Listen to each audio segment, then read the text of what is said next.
जो भरा नहीं है भावों से, बहती जिसमें रसधार नहीं, वह मनुष्य भी क्या मनुष्य जिसे सेवा व्रत स्वीकार नहीं।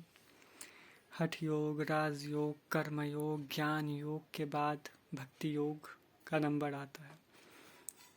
भक्ति के बारे में अगर कहा जाए तो स्वामी विवेकानंद जी ने एक बार कहा था कि जब आप घर से बाहर निकलो तो आपको पीड़ित व्यक्ति की आवाज़ आएगी, पीड़ा से कराहते हुए लोगों की आवाज़ आएगी, झुग्गी झोपड़ियों की आवाज़ आएगी, वहाँ से दुखी पीड़ित लोगों की आवाज़ आएगी। घर में भी ऐसी आवाज़ें आती हैं पर हम लोग उन्हें इग्नोर कर देते हैं।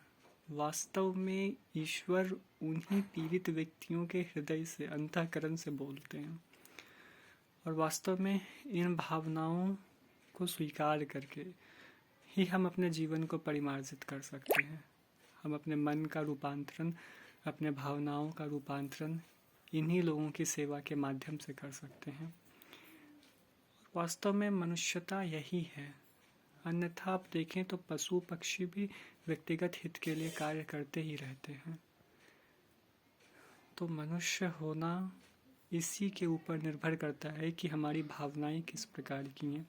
व्यक्ति के मूल्यांकन का आधार उसकी भावनाएं ही हैं और भावना ही संकल्प के रूप में विकसित होती हैं। यही सारे मनुष्यों का, सारे महापुरुषों के जीवन से मिलने वाला सीख भी है हमें।